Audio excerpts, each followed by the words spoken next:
paz do Senhor, crianças! Vamos para mais uma lição? Hoje, a lição fala de oração. Mas antes, pega a tua Bíblia e vamos fazer a leitura da palavra de Deus. Convida teu papai, convida tua mamãe, convida todo mundo que está aí na tua casa. E vamos fazer a leitura da palavra de Deus. Amém? Abre tua Bíblia no livro de Mateus. Mateus é o primeiro livro do Novo Testamento. É Mateus, capítulo 21 e o versículo 22, que diz o seguinte: E tudo que pedirdes na oração, crendo, o recebereis. Amém, crianças?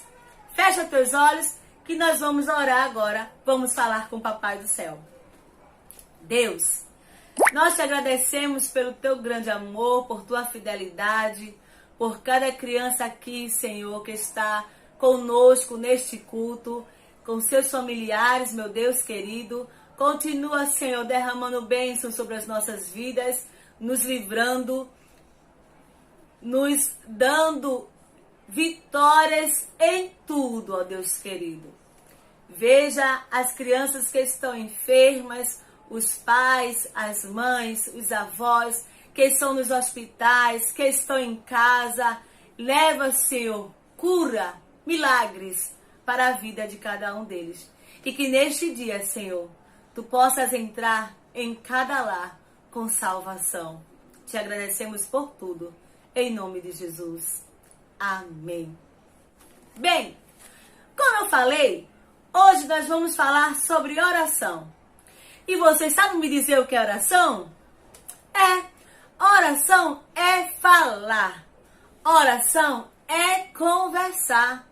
Orar é dialogar. Mas com quem?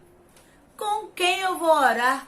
Com quem eu vou falar? Com quem eu vou dialogar? Com quem eu vou conversar? Isso mesmo! Nós vamos fazer tudo isso com Deus. Orar é derramar perante Deus tudo o que nós estamos passando. É contar para eles o nosso dia a dia. E Ele nos escuta. Sabe, crianças? A Bíblia fala sobre uma mulher. O nome dela era Ana. Ana, ela era uma mulher muito sofrida. Ana, ela era apontada por onde ela passava. Ana era zombada, era criticada. Ana vivia triste, envergonhada. Ana era casada com um homem chamado de Elcana.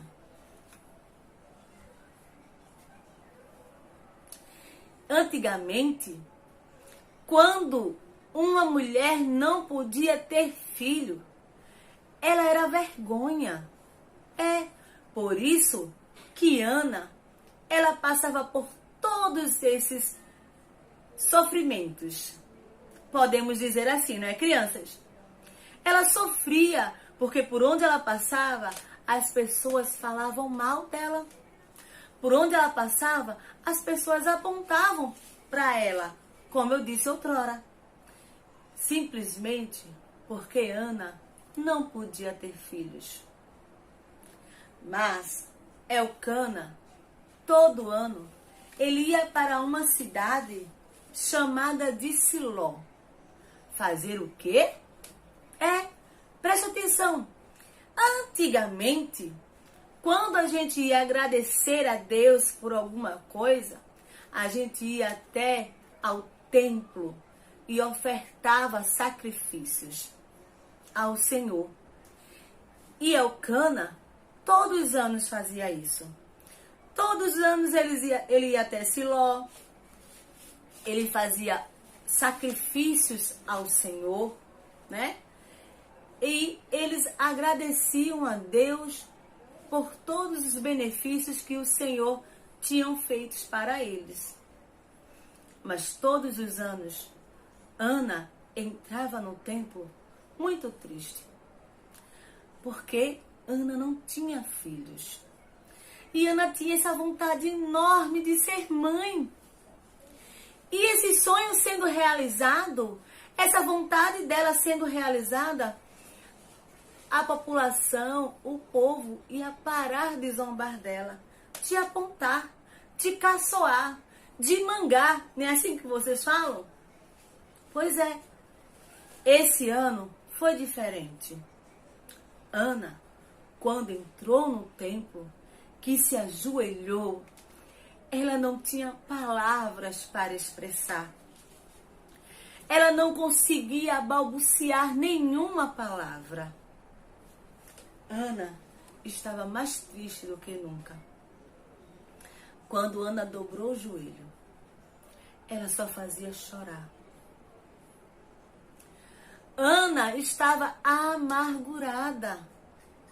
Se fosse nos dias de hoje, a gente poderia dizer até que Ana estava entrando em depressão, porque Ana não tinha um filho. E quando Ana entrou no templo, que dobrou os seus joelhos, que começou a chorar, e a Bíblia diz, sabe, lá em Apocalipse, que Deus, Ele escuta as nossas orações. Ele recolhe as nossas lágrimas como um cheiro suave. Chega até as narinas de Deus. E quando Ana entrou no templo, que começou a chorar, que começou a colocar para fora aquela amargura, não com palavras, e sim com lágrimas, o sacerdote Eli começou a observá-la. Eli era o sacerdote responsável pelo templo. Sabe, crianças, quando ele avistou a Ana nessa situação, ele começou a pensar que Ana estava embriagada. Como pode? Ele pensava que Ana tinha bebido muito e por isso que Ana estava ali. E quando ele chegou perto de Ana, que ele falou com Ana, foi quando ela contou para o sacerdote que ela não estava embriagada. Simplesmente ela estava amargurada. E sabe o que ele falou para Ana? Eli olhou para Ana e disse para ela: olha, vá em paz. Que o Deus do céu, Ele conceda a tua petição. Petição é oração, é a mesma coisa. E Ana, quando escutou aquelas palavras do sacerdote Eli, o semblante de Ana não era mais um semblante de tristeza, de amargura. Agora era um semblante de alegria. Ana estava saindo diferente daquele templo, porque Ana ouviu Deus falar com ela. Crianças, Deus escuta as nossas orações, sabia? E Ele também responde. Agora, Deus só responde se estiver dentro da vontade dEle. Deus só responde se estivermos preparados para receber a nossa petição. Se estivermos preparados para receber aquilo que nós pedimos a Deus com tanta veemência. Sabe?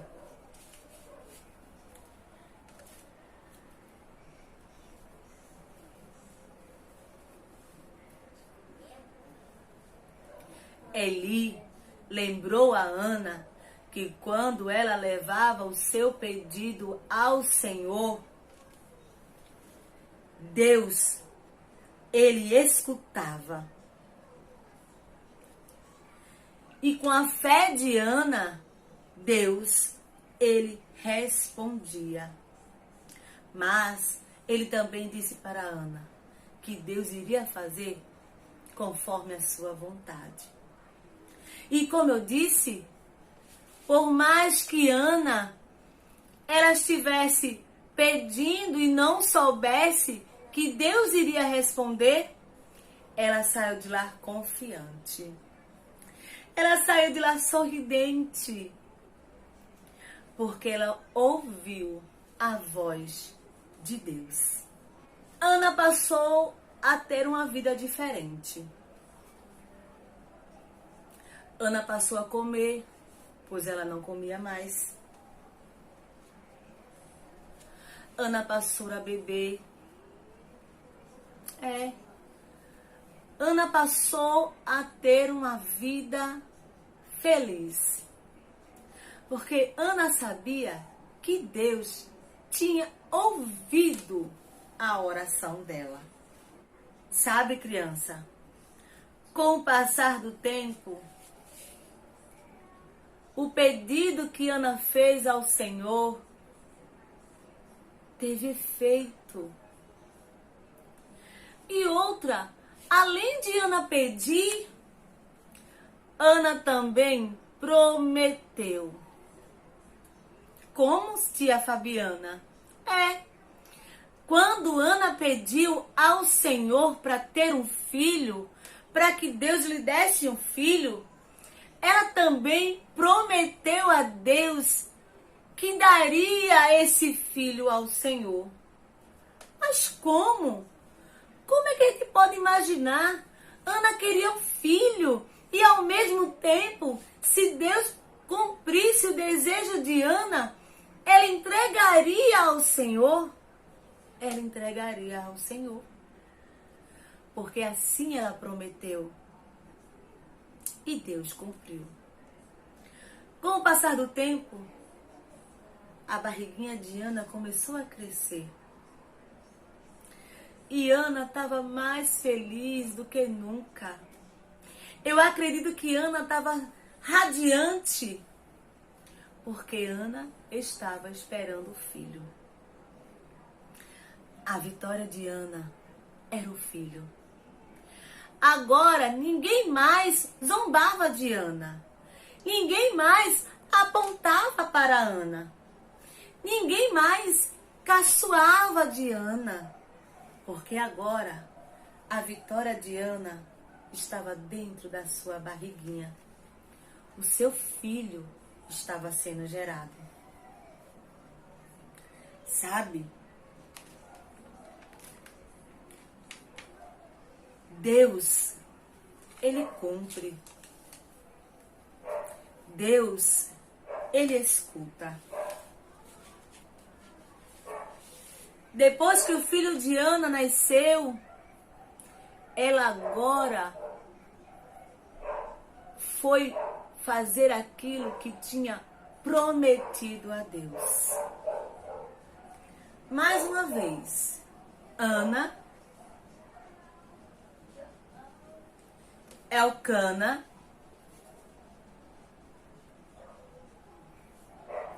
foram para Siló fazer sacrifícios ao Senhor, agradecer a Deus. Mas dessa vez, criança, foi diferente. Dessa vez, Ana e Elcana não foram sozinhos. Desta vez, eles levaram o seu filho. E sabe como é o nome desse menino? Se chamava Samuel. E quando Ana chegou ao templo, que o sacerdote Eli se aproximou, Ana disse para Eli: olha, Senhor, por este menino eu estava orando. Naquele dia que eu estava aqui, e o que o Senhor pensava? Que eu estava embriagada. Era por este menino que eu estava pedindo a Deus. E Deus ouviu a minha oração.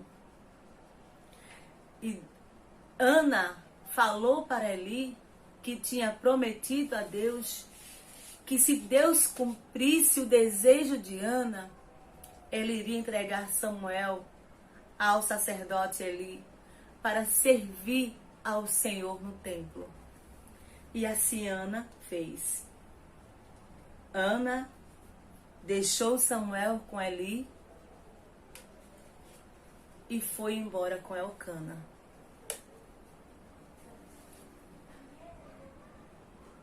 Lembra que eu falei que Elcana ia com Ana todos os anos oferecer sacrifícios a Deus por causa das bênçãos que Deus concedia para eles? Hoje, nós não precisamos mais oferecer sacrifícios. Nós não precisamos mais pegar um cordeiro e oferecer a Deus. Sabe por quê, crianças? Porque Deus, Ele amou o mundo de uma forma tão grande, tão profunda, e Ele prova este amor com Cristo morrendo por nós. Isso mesmo. Jesus Cristo.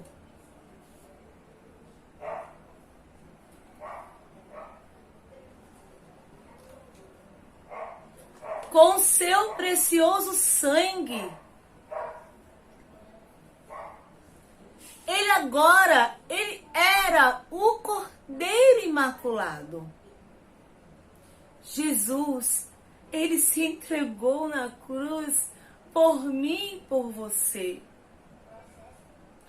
Sabe por quê, crianças? Porque a Bíblia diz que o sangue de Jesus, ele limpa o pecado. Lá em 1ª Epístola de Pedro, no capítulo 1 e no versículo 19, diz que com o precioso sangue de Cristo, ele se deu como um cordeiro imaculado. Mas por causa de que, tia Fabiana? E eu te digo, por causa dos nossos pecados. Sabe, em Isaías, no capítulo 59 e no versículo 2 ou 3, se eu não me engano, diz que o pecado nos afasta de Deus. E quando Cristo, Jesus, ele morreu em morte de cruz, ele começou a limpar os nossos pecados. Ele levou sobre si os nossos pecados. E o sangue dele nos purifica. E agora, no nosso coração, não existe mais pecado. Porque Cristo, ele se deu para morrer na cruz pelos nossos pecados. E a Bíblia diz em João, no capítulo 1 e no versículo 12, diz que quem recebe a Jesus, quem recebe ao Cristo, se torna filho de Deus. E como filho de Deus, você pode entrar nas mansões celestiais que Ele foi preparar para nós e que já está preparado.